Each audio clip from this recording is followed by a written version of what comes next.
Hello, everyone. Welcome and thank you for logging in for our webinar today.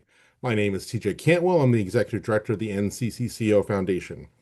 At the NCCCO Foundation, we are working to improve the crane industry for everyone working in the load handling field by enhancing safety through research, education, and workforce development programs. You can learn more about the Foundation programs, safety tools, research reports, and future webinars at ncccofoundation.org.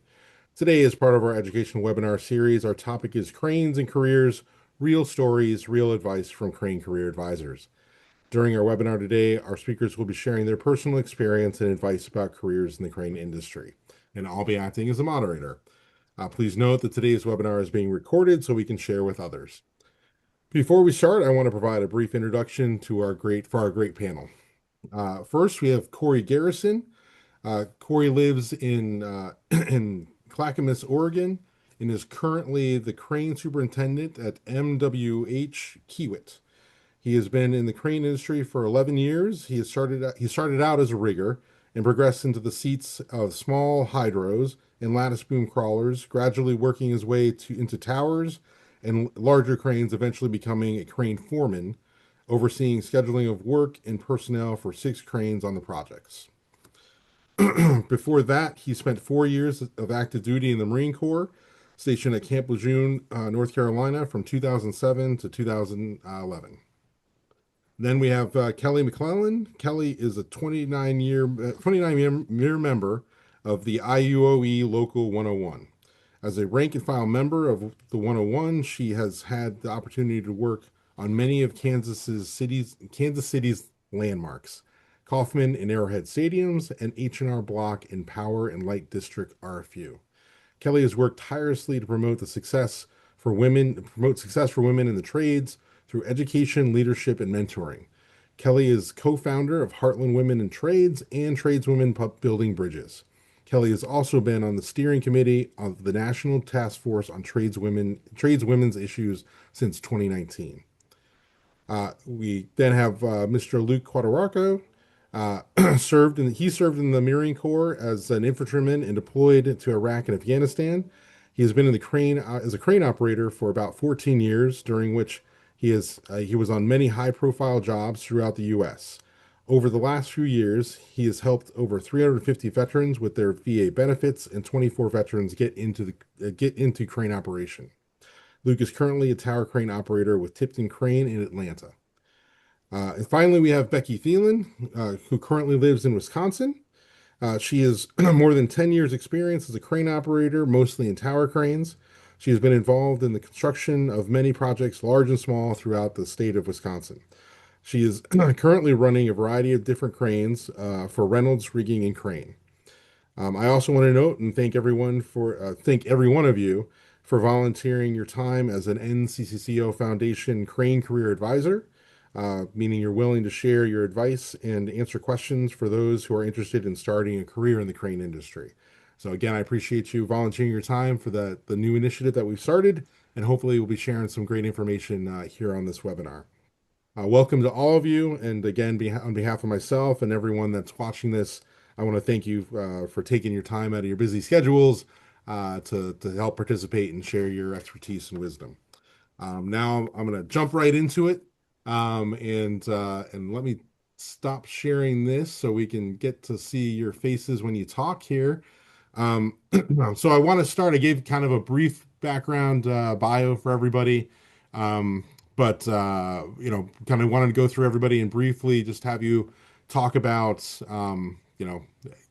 talk about yourself a little bit, but maybe in the context of, how the brief version of how you got started working in the industry in general, and maybe and then Crane specifically. I know everybody's got a little bit different background here, and probably not linear in terms of how you got into the industry, and probably different. So I'd love to hear from each one of you a little bit about, again, how you got in the industry in general, how you were exposed to cranes, that kind of stuff. Maybe 1 or 2 minutes from each of you would be great. Why don't we start with Becky? Oh, snap. Okay. I actually started out as a carpenter, and then my foreman suggested that I go and look into cranes. So I went through and got my crane certs, and then I was non-union for about 8 years, and then my BA that was in my local area kind of talked to me and got into the union, the local 139, and have been running tower cranes and crawlers and RTs for the last 2 years. And that's kind of how my journey started and kind of where I ended up. Awesome. Awesome. Thanks for sharing that. And why don't we go to Kelly? How about you next?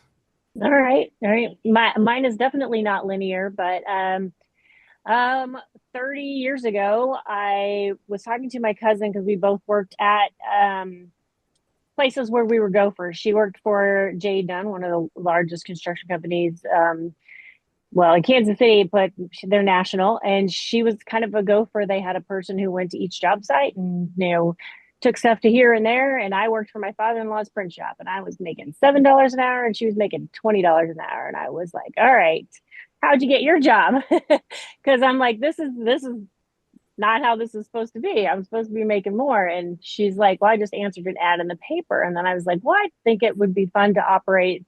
At the time, it was a skid steer that was running on a building job down in the city right next to our print shop. And she's like, really? My mom's an instructor up at our training center. That was in April of '96, and I applied.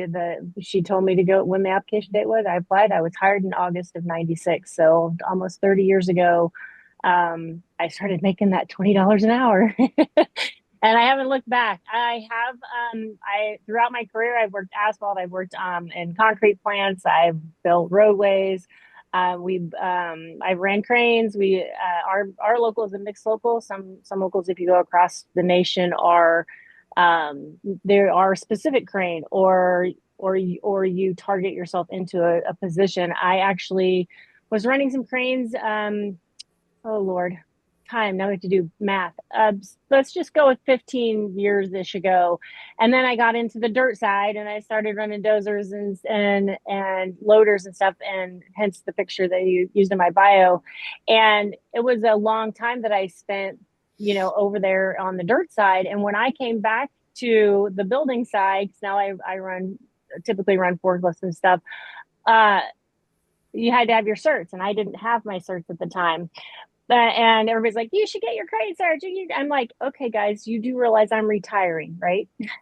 I'm not. I didn't. I opted not to get my crane certs and opted not to add that extra pressure to myself at the end of the career. But I'm definitely one that will stand up for anybody that is willing to get their certs in, and I will help you any way I can. I mean, I can tell you how to read load charts and I can tell you how to do the things. I just haven't passed the test myself. Well, that makes sense. And I appreciate that too. I mean, that is Yeah. again quite a varied career, but I know a lot of guys, a lot of folks do that too, like go a bunch of different ways and do some time here and work on, this kind of equipment and then do another kind of equipment and just they find the things that they like the most. And for sure, if you're, looking towards retirement, spending all that time and money and effort towards getting certs can be a big leap if you're not going to have a career, not going to use them all the time, right? So, Well, and in our world, if I have someone asking me a specific brain question that I can't answer, I can go, hey, Becky,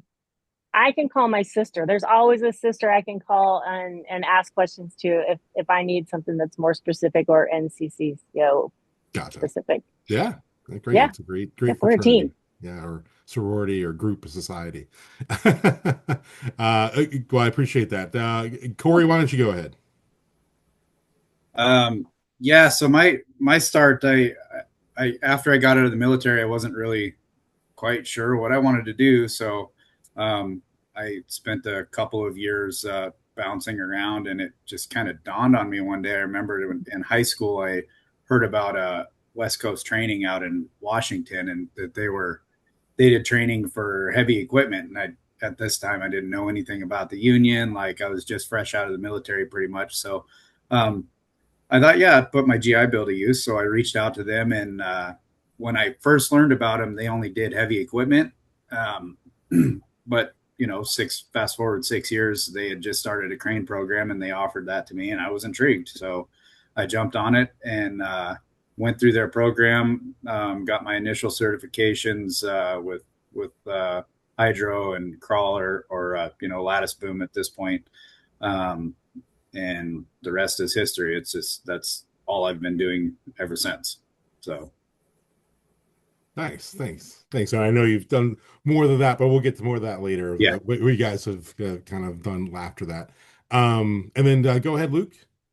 Hey, but so I did the Marines as well, right out of high school, and then after I got out of the Marines, I did some military contracting. But my uncle had talked to me about crane operating when I was 16. So when I was fed up with the glamorous world of military contracting, I wanted to get into cranes, and I also attended West Coast training. It's probably a couple years ahead of you, Corey. And I got some good advice from a buddy that was on 432 Park Avenue, the largest residential skyscraper in the Western Hemisphere. It's in New York City. And I got some great advice on what to do. And I went to West Coast training. I was like, gotta get my tower, sir. We don't have a tower program yet. Gotta get it. Gotta get it. And luckily there was an instructor there that had his practical examiner, and I was able to get it. And I did the written on my own, and shared my notes with the school so they could design a tower curriculum. And then I had a pretty unconventional. I went right. They put me right on 432 Park Avenue. I was running a Potane 418, I believe it was a Luffer. I was there for 7 months, and then I used helmets or hard hats to join the local 825 in New Jersey, where I did the Hudson Lights Project, the American Dream, and then I did a huge mobile crane job with Loma Crane and J Super, where we did the monopole installation for all of Hudson County, and then it was just and then after COVID, after 2020, moved down to Georgia, and as you said, my bio love to help veterans with their service connection. Love to help them get into this trade. Me and TJ actually kind of have pretty personal relationship because I'm working with him to bring this to other veterans, so that with Corey in my case, instead of just waiting around and figuring it out eventually, maybe they could start getting into it right after the military. They know, how much the skills transfer over and the benefits, the pay, and also the coolness of our job. Let's face it. They might be like, maybe I don't just want to party for 3 years. Maybe I just want to get to work. So, but yeah, I love what I do, and Awesome. I'm glad to be a part of this organization. Thanks. I appreciate it. And yeah, thanks for the work that you're doing too, and all of you guys are doing to do the outreach, like this kind of stuff. And I'm going to get to the what's cool about your jobs too in a second for sure. And some of the things that are hard for sure too. But you both, it seems like we gotta at least, like Kelly, it sounds like again, I know you do a lot of stuff with the union side. So I want to start there. I know there's a bunch of different routes to get into it for people that are looking at it, right. They can go to a private company and kind of work their way up and learn and do rigging, signaling, oiling, and that kind of stuff, and be an oiler and things at a company. They can go through a training provider like Corey was talking about and Luke was talking about. Um, and So I'd be interested, and then obviously go through a union, like the local IUOE, and do apprenticeships and stuff. So why don't we start, Kelly, kind of on your side? Just I know you know a lot about the union side. Just again, I know there's a lot to it, but like the 2 minute overview of like how's a union apprenticeship work? Like is it for those who just have no idea? Be like, do I walk in and then just start saying like, hey, I want to be a crane operator, and then they just immediately start me to be an operator, and I'm an operator in 2 weeks? Is that? I doubt that's how it works, and I'm pretty sure I know it's not. So you just kind of give a realistic overview of what that looks like. And if somebody's going to go to a local union hall to try to become an apprentice, how does that kind of work? Yeah, absolutely. Well, 30 years ago, yes, I actually signed, when I signed up, they actually just said, okay, hey, we have this job. Do you think you can do it? And I'd never done it before. And I'm like, well, I'll give it a shot. They kind of just gave me the keys to one at the training center and said, run it. And then I just got in there and messed with it. And then I went to the job site.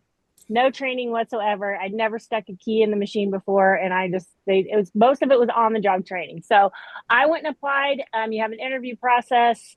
Now my local has we have what is called, they call a pre-apprenticeship week, where if you are interested, you apply, you go in. If you're chosen, it's all based on there's always a test, there's always questions, and that, so you're scored at a certain height, a certain level, and then if you're accepted, you take that apprenticeship week. They want to see, they'll get you on the equipment up at the training center. Our training center now has an indoor facility, so they're able to do it all year round. But they'll see from Monday to Friday how well you've progressed on a piece of equipment to see if you're really a good fit for the apprenticeship program. And oftentimes, I haven't heard of a lot of people saying that they haven't. Most reasons why people don't get into the union is that they don't show up on time to the pre-apprenticeship class. So even though you haven't even gotten there yet, that is one of the most important things when you're there or before you even get there, is always show up on time to work. But that's how you got in. I mean, you apply, you have to go through the interview process, you have to take the test. Our local has we have I think there's like a 80 question test that you take. So it's to learn what you know, what skills you had. Have you done a union job? Have you done a non-union job? Were you a laborer previously? Have you taken your crane certs? Have you gone through one of these trainings that the other gentlemen have gone through? So though where you score on that test is where you score in order of who they're going to choose to take the program.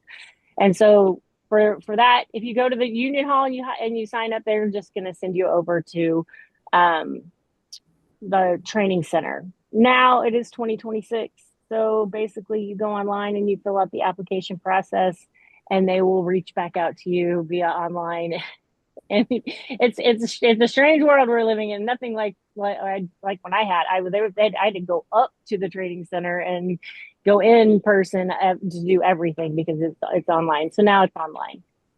Hey, gotcha. They don't make you camp out with lawn chairs over Labor Day weekend. I haven't heard that at our local yet. Nope. They do that 8:25. There's a line around the building Labor Day weekend from Thursday till Tuesday. People wait for applications. Wow. That's awesome. Wow. Yeah, that's crazy. But yeah, maybe the online thing hopefully relieves some of that at certain halls. But well, that's great. And just so that's a good overview. I appreciate that, or your experience too, Kelly. Um and I know it varies, but like a typical apprenticeship, if you're starting and then you want to become and this is where I'm going to show my ignorance too, kind of the next level, right? Where you graduate out of the apprenticeship. What's that look like in terms of time frame, right? Just to kind of set a realistic, for people. As far as I'm aware, IUOE apprenticeships are 3-year program. You have to have 144 hours. It's the Department of Labor rules. We follow the regulations from the U.S. Department of Labor. So 144 classroom hours. And I believe that I think you have to have 2,000 hours for 3 years. So 6,000 hours total until you're journeyed out.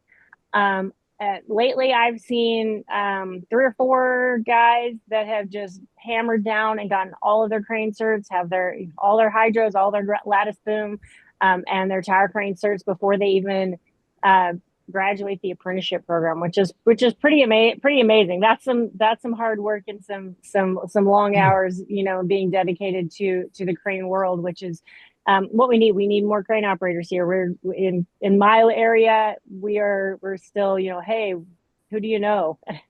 We need more people here. Kansas's got so much work coming up. I mean, if you guys want to work long hours, come to Kansas City, because we will put you to work here. I don't know how many, like 8 data centers or something stupid. Oh, but yeah, it's crazy. 3, yeah. I was just years. saying, yeah, there's a data center everywhere. There's so many, so But many. Yeah. But it sounds, yeah, I appreciate that. Yeah, it's a Yeah. commitment, right? I mean, and Yes. then, but I think, on the flip side too, right? It's the advantage of the union there is you're working on, you're learning on the job, right? And so you're getting hands-on Yeah. training, you're getting paid, you're going through and you're, getting jobs and stuff like that. And so, Yeah. it takes some time, but then, you've got people that are helping you along the way. Yeah. And as far as I know, different locals do it differently as where you get your classroom hours. So in Kansas City, since we have downtime in the wintertime because we have hard winters, here our classes are in like January, February, March. And then I think they've even added a class because we need so many people in October. And it's a 3-week class. I know some unions, they do evening classes. So you don't even have to miss work, because when you're training up here, you're not working, so you're not getting paid. So, but yeah, all of them work differently. I do know that Local 3 out of California, they have like an 8-week, 6-week boot camp, but they have dorms at their training facility, and you do this boot. You come in and you go into this boot camp knowing that when you get out, it's not like me. Like, here's your keys, go run that machine over there, and you just get thrown into it like 30 years ago. But that's kind of in my opinion, a better system than just throwing us to the wolves. But it worked for me. I figured it out. So yeah, all of them are different. It's crazy because all of our pensions are different. All of our healthcare benefits work differently. All the locals have a different way of doing it, even though we're under the umbrella of the international. Gotcha. Yeah, that's good to know too, right? Yeah, I mean, Mm-hmm. not everything's the same. We gotta figure out what the system is and understand what you're going to get when you go into the hall and understand their system, what they got there. Well, I appreciate you sharing that. Uh, Yeah. Becky, again, you kind of said how you got in there, but I didn't kind of catch, like, did you go originally to a training company? Did you go just to get a job and then learn on the job? How did you do that? I went to a non-union, basically crane school in my area, Okay. down towards Madison area. Got all my crane certs, and like I said, I was a carpenter for a long time before I did that. And then I went and got all my crane certs. And then after a period of time, I let the ones go that I didn't want anymore, and then kept the ones I wanted, and then let one lapse, and then recently got it back again. And so now I have the certs that I want. But yeah, it was all non-union school, crane school. And then when I got into the union, it was basically we need a tower crane operator, and you got your cert. So guess what? You're it. And I'm like, oh, okay. So that was pretty cool. I enjoyed it and been doing it ever since. Like I said, I had 8 years in truck cranes, RTs basically, and then for 2 years I've been running towers. I ran all variations of towers. Started out in the self erectors, and then my first climbing tower was a luffing tower over in Ann Arbor, Michigan. And then after that, I went to a LeBaire 630. And then after that, I went to a Terex SK 415. And then now I'm back in Potanes again, the Potane flat tops. So self erectors and luffers and flatheads, hammerheads. I like them all. They all have their good things and their bad things.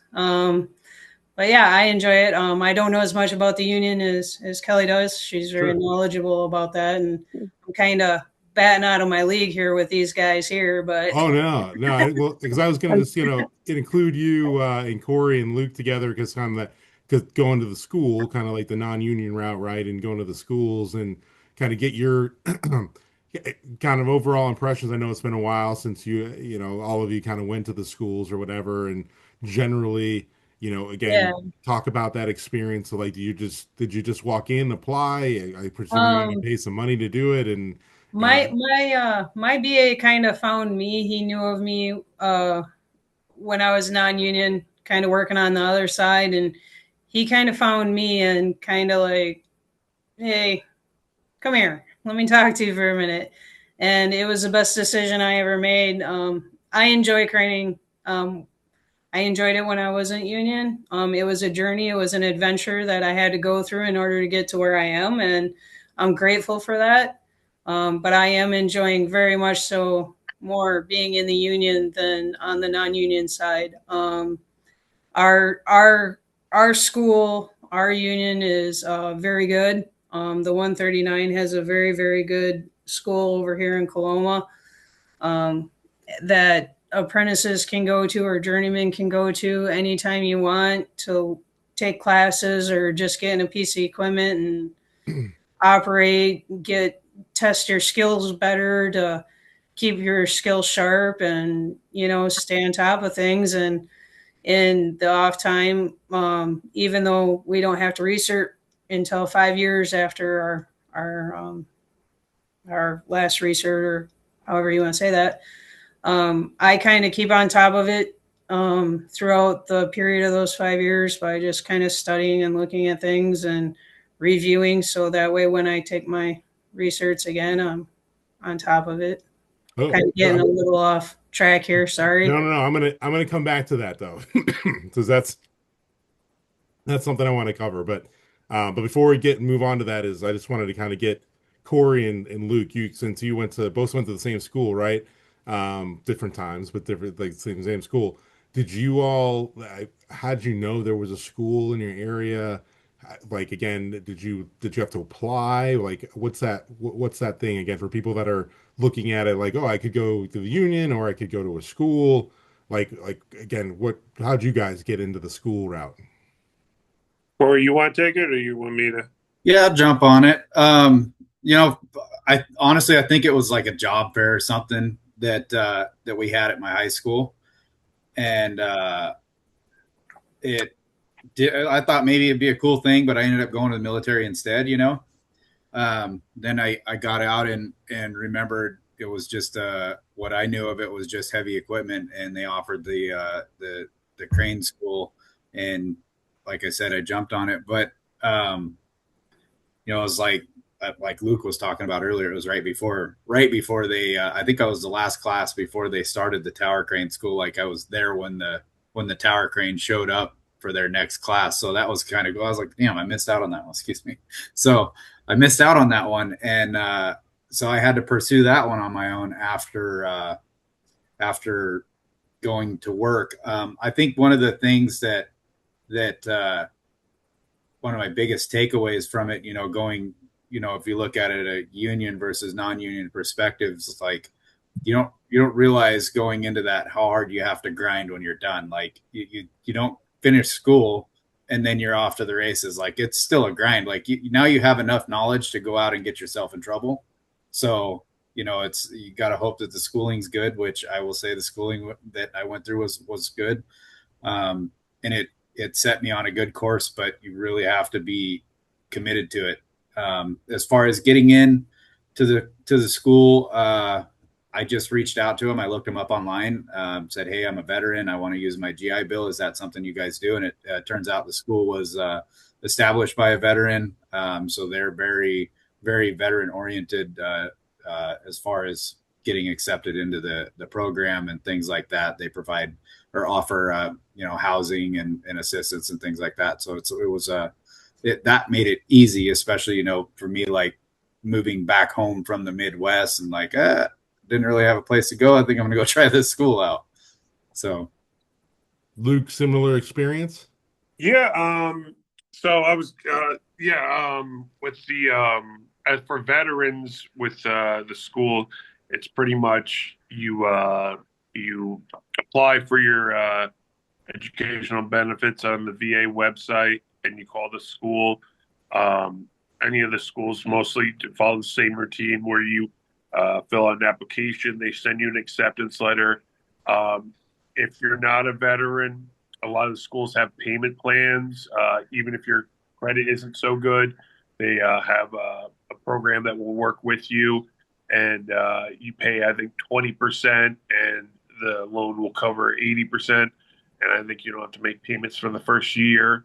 And but as far as with the union, when I went to the New Jersey side, so to you could test if you have all your certifications, you could test into the union. How I did it was helmets to hard hats, which again is for veterans. The union will take in a certain amount of testings depending on how much work they have. And so, but a certain amount need to be helmets to hard hats, as unless it's changed. I could be wrong, but this is what I remember. So I went in there and I basically did the CCO course. Oh, so I'm sorry. There's two methods of testing in that I've seen. If they think you know what you're doing, if you have some experience, then basically they do make you do the CCO course on each piece of equipment. Sure, you know how to catch your load, making sure you can run it, stable, making sure you're journeyman level. If it seems like you don't know what you're doing, then they give you the harder test, or they actually make you drive the crane around, set it up once, pick three different pieces from one spot and you have to measure, and it's a lot more challenging. But that's kind of how they weed out the ones that just took the test and passed. So if you score above a journeyman level on those tests, then they'll bring you in and you'll fill out the paperwork. And then usually the out of work list, goes by what certifications are needed for a job, what licenses, whether it's your OSHA 10, 30, 40, TWIC card, tower cert, crawler cert, forklift, it's whatever they're requiring. And if you match that criteria and it's your number, you go to that job. So, Okay. I'll No, jump I in here appreciate a that. little bit. What you guys are saying about taking those the non-union training or whatever, the ability to have that for the veterans. I do tell a lot of people, and a lot of times our unions only take in so many apprentices a year. And if you have the ability, specifically if you have a GI Bill and it doesn't cost you anything, I know as an apprentice, it doesn't cost you anything to get into the union, but if you have the ability to take those trainings and maybe to work non-union like Becky did for a couple of years, that is very helpful for you to be able to get a seat in the union, and either bypass the apprenticeship or even then go back to get a little bit of those line items on that test you need to take to make you higher up on that list. There are a lot of different ways in order to get to where you need to go, and it seems like everybody in this room took a different path and got there the same way. And it's good that you've done this, because I've told a lot of people, yeah, if you can afford it, specifically via that GI Bill, because that is very helpful to make sure that you can get in the path that you need to go without actually. But the unions, we really love our veterans. We want to make sure that you're one of us, because we're the best, just like you are. That's a great point, Kelly. I appreciate you jumping in there because I think, Yeah.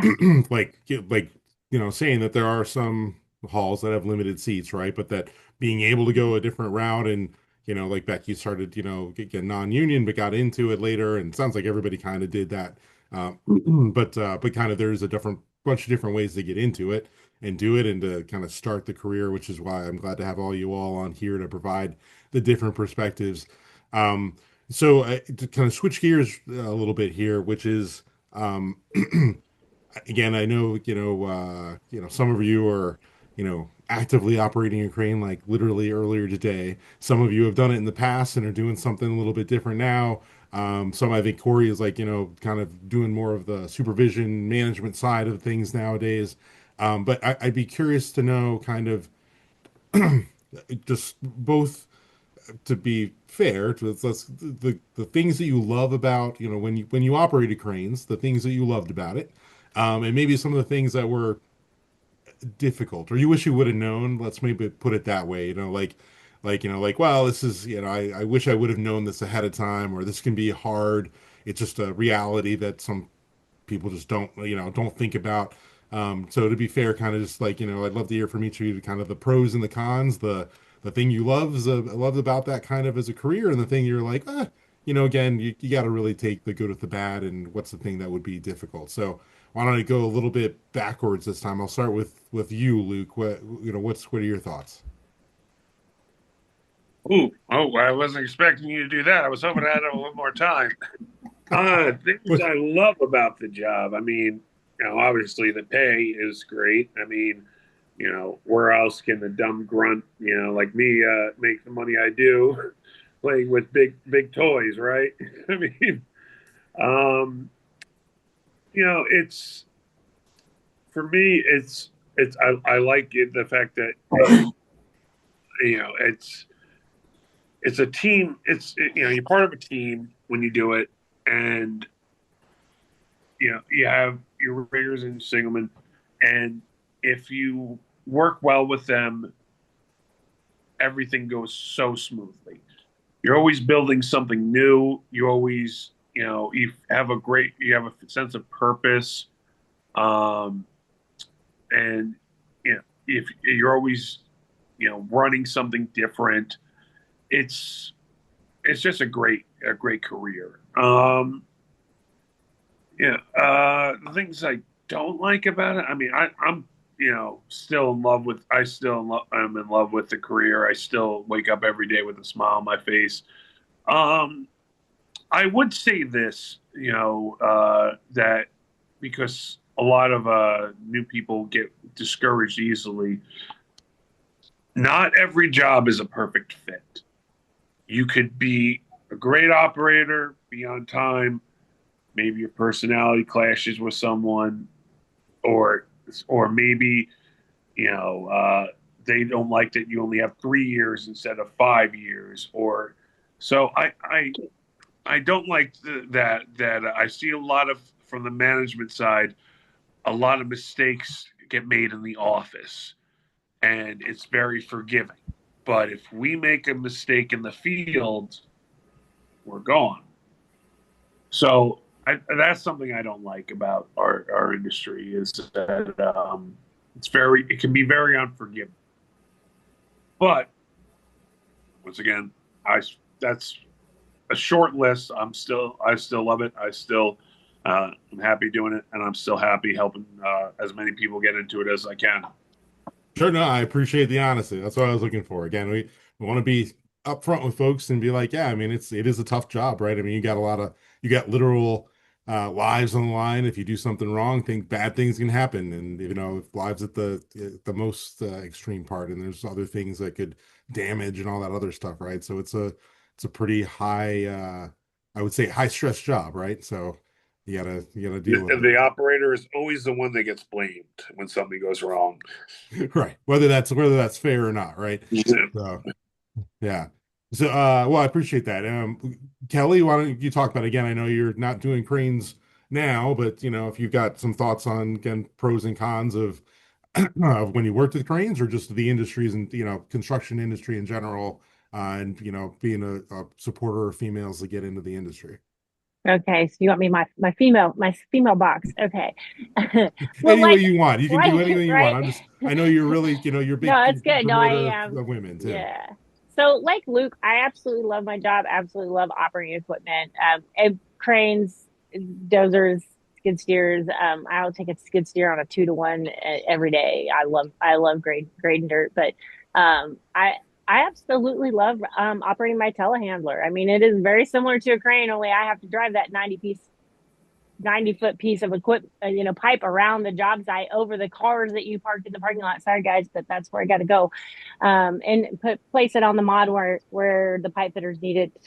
So, I mean, for me, making the actual job work the way that it's supposed to, and at the end of the day, the guy's going, "Dang, you know what you're doing," is it's rewarding for me. It takes a long time for a woman in this industry to get the recognition that they need. I have been in almost 30 years, and I've never been late to work.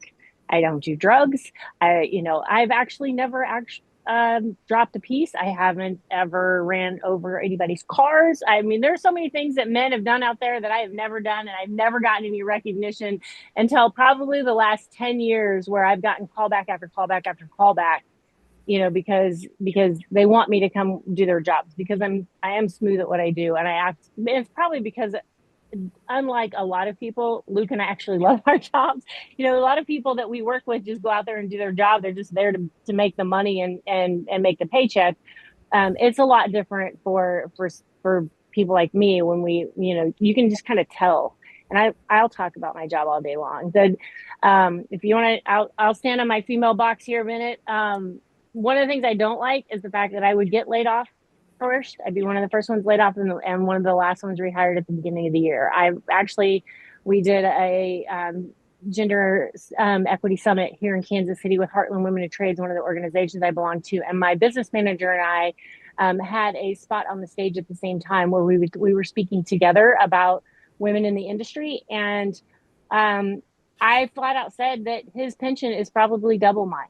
And it's not double mine since he's been on the hall. He's only been in the hall 13 years. It was double mine before. And simply because of the stigmatism this career was not built with the women in mind. And so the industry was built, on a big tough guy. You gotta be able to be strong and get this done.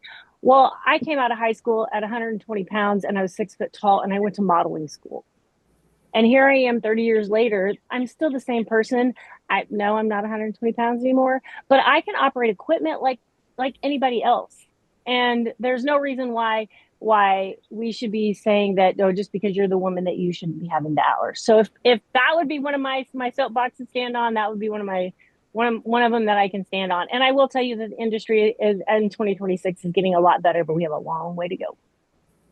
Yep.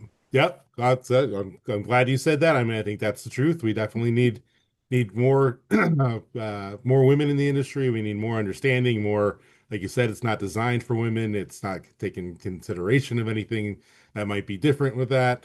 Not that things, I'm sure you would say, not things that need to be somehow customized for females, but it's just a matter of respect and understanding that women can do this job just as well or better than men in some cases, right? So there's no you can operate equipment, anybody can operate equipment. So some are better than others, but it doesn't matter what your gender is. So glad you said it, but I appreciate you sharing that. Why don't we go to Corey? Corey, you want to talk about the kind of things you like and maybe the hard things, hard truths about the crane industry and working in it? Yeah. So I found a passion for it right away. I immediately, kind of fell in love with what I was doing with cranes. The challenge of running different pieces of equipment, and then like Luke was saying, you get together working with a team with your riggers, and you can get a good flow going. You're kind of, reading each other's next move, your next mark, you're trying to hit your targets, and you get to a point where you take a sense of pride in being able to swing your hooks in and, be able to drive a tack with them. And it's every time on the mark, and there's some pride in that. You're the biggest piece of equipment on the job. Everybody knows everything that you're doing. So there's, if it's kind of a showboater's career, I would say, if you mess it up, everybody knows. So, and to echo another thing Luke was saying, that with money, I had no idea when I got into it. I had no idea what the potential was, right? As far as money goes, as far as like what the career path, how many branches there are from just being in the seat of a crane. Like, you can take it so many different directions.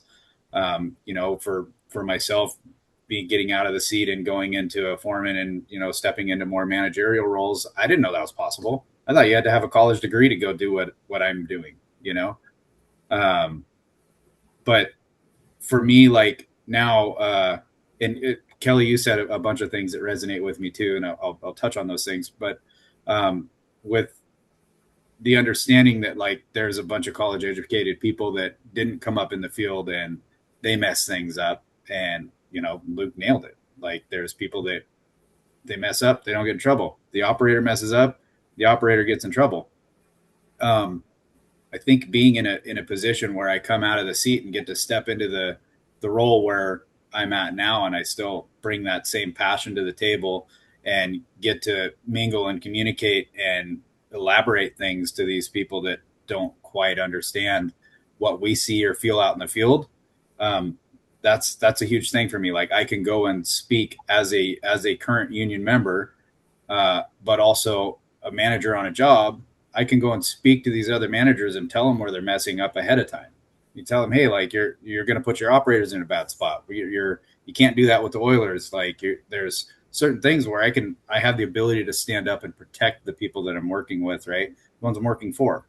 And, you know, it's like, as union members, we're working for each other. We're working for our local, you know, providing the work for the contractor. Yeah, the contractor signs my check, but at the end of the day, who's keeping me working, right?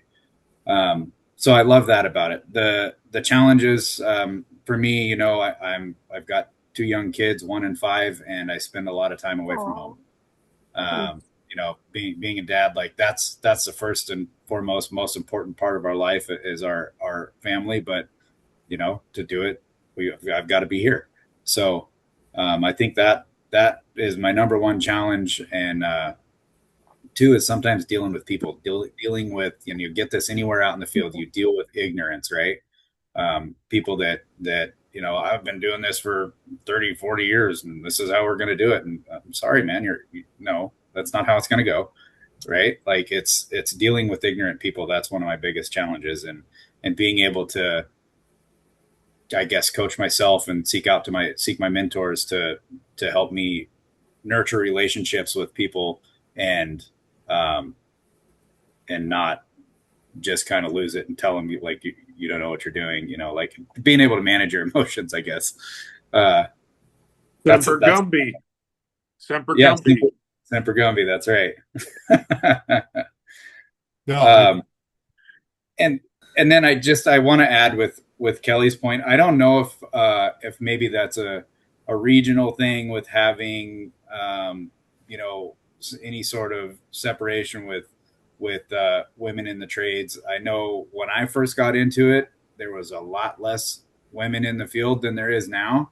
And like now seeing it and how things are progressing, like with, I've got on my crew, I've got 16 operators that work for me, and 4 or 5 of them are apprentices, and half of those are females. And like, they're getting trained and pushed and treated to the same level of expectation as the men. And you know, it's pretty cool to see, like, how we're able to do things, like being given the tools to do that.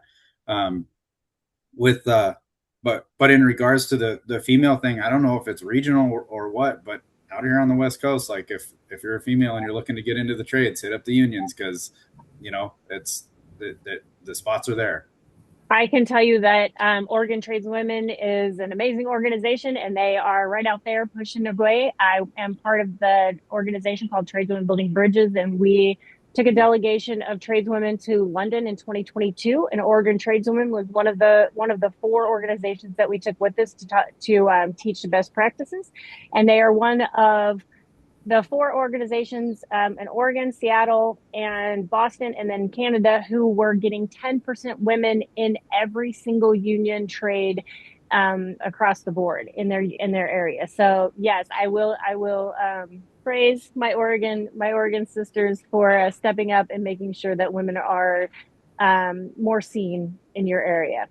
Yeah, they're doing great out here. We're running, I think more along the lines of upwards of 20% now at this point. So, and the operators have always been pretty good about bringing women in as apprentices, as opposed to some of the other trades. That's a fact.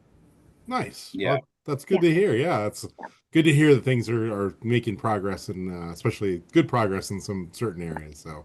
Certain areas, yeah. And so finally, we'll Becky, you know, what do you love about it, and what are some challenges? Well, I think Kelly, Luke, and Corey kind of hit it on the head with everything that they said. But as far as I go, I love my job. I love my career. But like they also said, it's you gotta have a passion for it. You gotta have a love for it.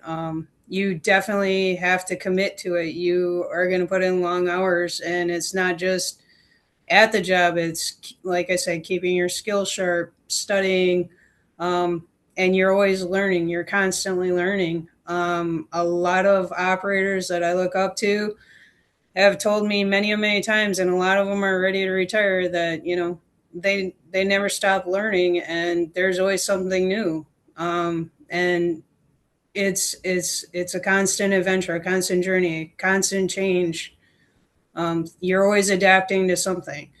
And if somebody out there has a passion for it, or a love for it, or an interest for it, be it man or woman, I would say, definitely get into it. You're not gonna be disappointed. It's a lifestyle that not everybody can do, but for people like us, it's well worthwhile. I absolutely love my job. Challenges and hard things. I don't know how to put into exact words being on camera, but I'll give it my best shot. Um, there's going to be a lot of bad days, and there's going to be a lot of good days. And like they said, you got to take the good with the bad. It's not always going to be rainbows and butterflies. Sometimes it's going to be thunderstorms and tornadoes, and you got to figure out how to get through it until the sun shines again. And it will. And it always does. Tomorrow is always another day. Whatever is going on, whether it's the job site or the guys that you work with, or, you're just having a bad crane day yourself, work on it, figure it out, get help if you need help, ask a mentor, ask other people, and try to learn from them and take their advice, and try to do better the next day or the day after that. And every day, just keep trying to do better. But yeah, every day is going to be something different. Every day is going to be something different. But I love the challenges. So, if it's a challenge, it excites me, because it just means, hey, there's one more thing I get to work on, and it's one more thing I get to overcome. So, Great. I don't know if that's helpful at all or not, but No, I mean, that's your experience. That is definitely helpful. I think, yeah, I mean, again, I appreciate you sharing that. I think that, like you said, some of the what I've heard from folks like you and others that said, some of the best parts are that it's different and challenging all the time. Some of the worst parts are that it can be difficult and challenging all the time, right? There's differences all the time. So, and then you all mentioned some of the bits about again, the two sides of the coin, right? You get to work with other people in a team, like Luke was talking about, and how great it is when things are going well and you're working together and things are flowing really well. And then on the flip side of that is you got to work with other people, right? And it can be difficult and tough, and sometimes you don't work with the people that you love. And again, I guess as a person that's not a crane operator, I would say, like, you're going to experience that pretty much anywhere you go, where you're going to have to work with some people you don't like. But in your cases, you got, situations that are, high risk, and things that, are important to get done. And so you got to find a way to work with those folks, to get the job done. You can't just decide I'm not going to do it, or I'm not going to work with that person, right? You just got to figure it out. So it is a challenge, right? And again, people that are willing to do that and see that as a positive and a challenge is a good thing. It's like those people, thrive, I think, in this as a career, versus, people that are shrinking flowers, or people that are, I don't want to deal with anybody, and I just want to sit at a desk and type away on my computer all day. But, like, there's good jobs for that, but that's not this kind of job, right? This is different kind of people that are willing to take on that challenge and do those things. So, again, like you folks. So, it was a good transition. Kind of the last couple questions here, which is just, and I'll start with you, Corey, this time. So, get ready. I'm just going to ask kind of people that are watching this again, hopefully, or people that are just thinking about this as a career, or thinking, maybe I want to do this. Like, but let me hear about this. what advice would you have? Where would you advise somebody to start? Like how, as far as trying to find information or think about it, or or where to go, kind of thing. Like, again, you can give your opinion, and people may have different opinions. We'll go down the line here and see if anybody else has got other thoughts about what to do first, or where to kind of how to get the ball rolling. But I'd be interested, Corey, you want to share what you think you would tell someone to do? Yeah, sure. I'll give the advice I never got, I guess. So, when I getting out of high school, I figured I would just go to work. I didn't never really heard anything about unions or apprenticeships. I didn't. I just I grew up in a fairly rural area, where logging and sort of more industrial things were prominent there.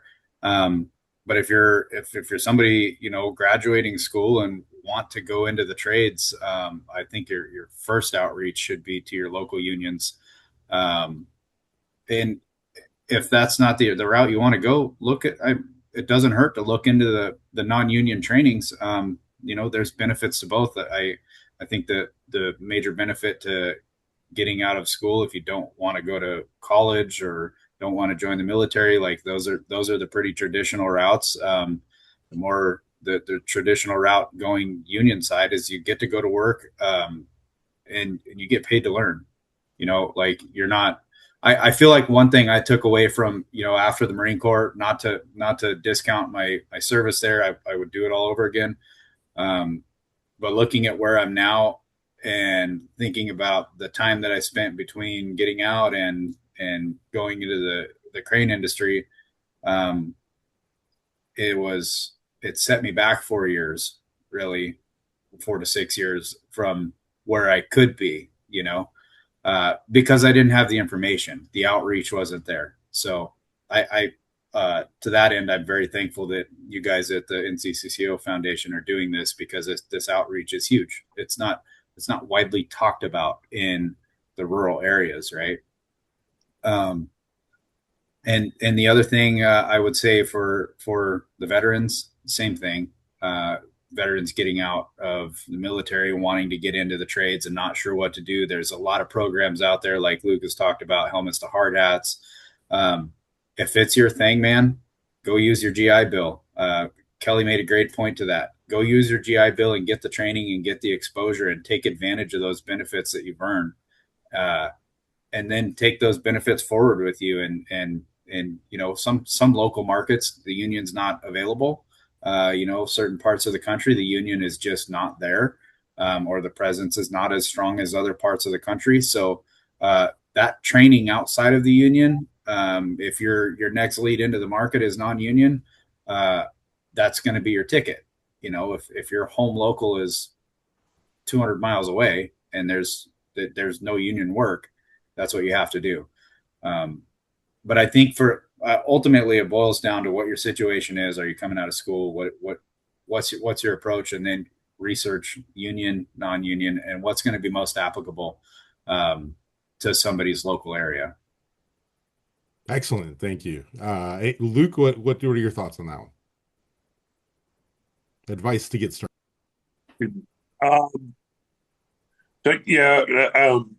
Touching on what Corey said, what I've said in the past, I guess the biggest advice is stop making excuses. Stop finding a reason not to do it.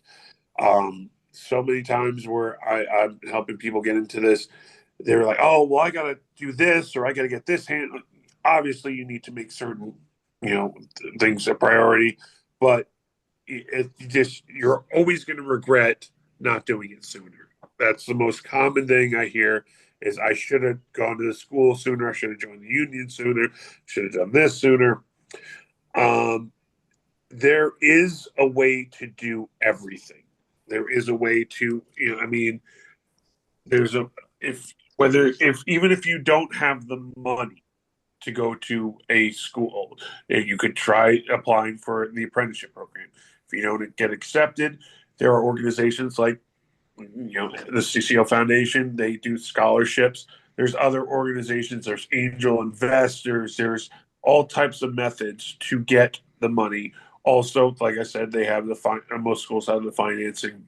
If you're a veteran, you have and no excuse because you have the GI Bill and the VRE. So you have two education programs that will pay for it. Um, you know, you just need to do a little bit of research, and you'll find that there are a lot of ways to this. And,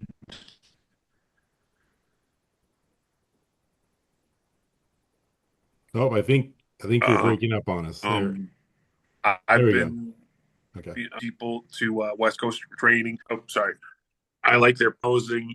That they're and I genuinely feel that when you leave there, you could be dropped off in the middle of nowhere with 100-ton crane and be able to set it up and do your job. And there's not a lot of other schools that can do that. I mean, some of them just teach you how to pass the test, and well, I'm pretty sure everyone else agrees that we're not fans of that. Those schools that just teach you just to pass the test. So I guess also that would be another thing. Don't take shortcuts. Nice. Oh, yeah, I Sure. appreciate that. Get what you paid for. That's right. Yeah, you gotta make sure you're going to somebody reputable. Okay, Kelly, go ahead then. What's your thoughts? Yeah, so I'll put on my women hat here again. And I'll tweak it a little bit this time. So the Heartland Women in Trades, we do Women in Trades Wednesday. We invite the public in the first Wednesday of the month, and we talk to you about our trades. So if you have a question about how to get in or how to get there, there's a lot of organizations across the board that do that. They'll have virtual meetings. A lot of them have hey, if you want to talk to us, email us, get in touch. To get in touch with anybody that is in the trades, find yourself a mentor for sure. Now that NAPTU has North American Building Trades Unions has an MC3 program here in the state of Missouri. We talked a little bit about where unions aren't and are. I live in Kansas. There is the right to work state, and unions are not necessarily as prominent here, but I do live in the Kansas City metro area, so they do cover several counties within this Kansas City metro area. But in the state of Missouri, there's four or five programs that are actually going on that have several cohorts during the year. That is a 5-week program. They teach you everything you need to know about all the trades. They'll take you to your different trades, but that gives you at least a little bit of an eye of what union construction looks like for one. And then if you're really specifically, it will also help you add to those numbers when you go to test into any of the unions that you want to get into. But if you want to get into cranes, it's a big help because you've had that. And the one here in Kansas City is with one of those data centers, and they do have a stipend for you to that helps you make it through the program, so you're not losing out on work while you're doing it. But those are avenues. I mean, I find a mentor. If you're like, hey, like I found my cousin, didn't even know my aunt was an instructor at the training center, and I was like, sign me up. How did I even know? I knew one person in the construction industry, and she was doing the same job I was doing. So find yourself someone who's in there, have that conversation. Like Luke said, do it. Just get out there and do it. But mentors are a big thing. Becky mentioned, talk to your mentors. If you need to find a mentor, find your organization, find your people, because there are people out there that will help you, get through your career, no matter what trade you pick. But pick cranes because they're fun. Nice. Thanks. I appreciate that. And Becky? Yeah, again, they all pretty much hit it on the head. Reach out, find a mentor, research your schools, whether it's union or non-union. And if all else fails, we're everywhere. There's a guy or a woman in construction everywhere. You can run into us anywhere. I know we seem unapproachable, but we're not. And they can lead you to somebody if it's crane specific, or like Kelly, running other equipment, or Corey being in management, or Luke being in management.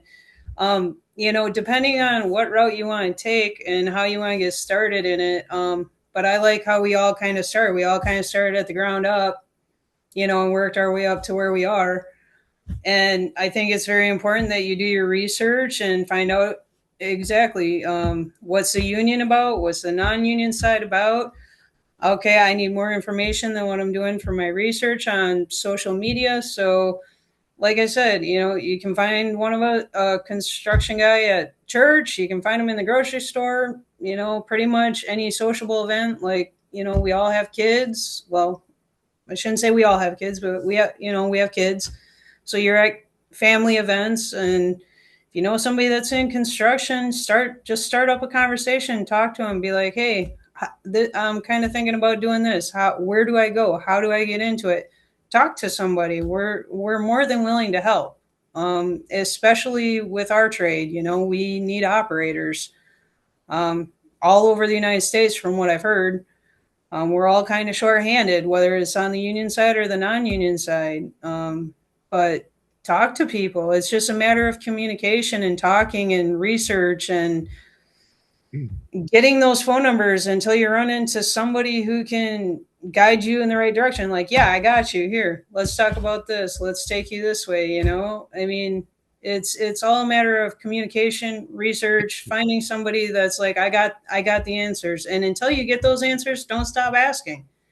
If you go to one person and they're kind of like, well, blah, blah, blah, go to the next person. If they kind of blow you off, go to the next person. Go to the next person. Don't stop trying. That's the biggest problem. Is you don't fail unless you quit trying. You have to keep trying in order to get to where you want to be. You got to put the time in. You got to put the work in. You got to put the effort in. This is what you want to do. Show us you want to do it, and we'll be more than willing to help you. Great. Great words of wisdom there. I appreciate you sharing that. And also leads to my last pitch here before we wrap everything up, which is, again, all you guys are part of the Crane Career Advisors. Not it's an opportunity for people that are watching this or that are, interested in general to contact us, reach out to fill out a form, get connected with one of these folks or one of our other folks that are part of the Crane Career Advisor stuff to ask questions. Again, maybe not as a full-time mentor because they're not in your area or they're not going to be able to, do something that's going to specifically lead you through a path, but hopefully get, like you're saying, Becky, just there, like, if you're trying to find somebody that's in the industry, just to ask some basic questions, understand what it's like, those kind of things.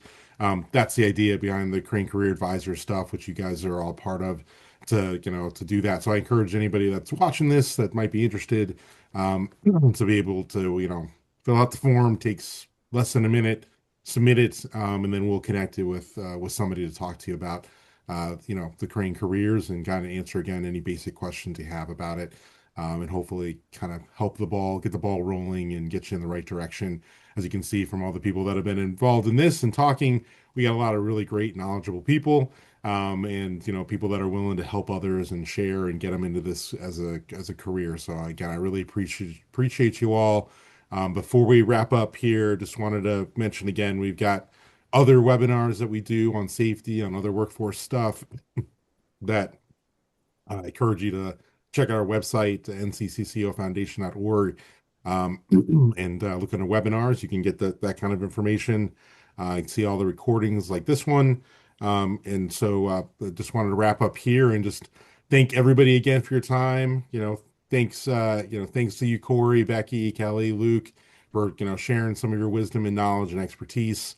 Again, really appreciate it. I think it's awesome that you're doing that for the industry, and for the people that are trying to figure out, what they want to do with their life. So, thanks again. I really appreciate it. And, hopefully people got a lot out of this. I know I did.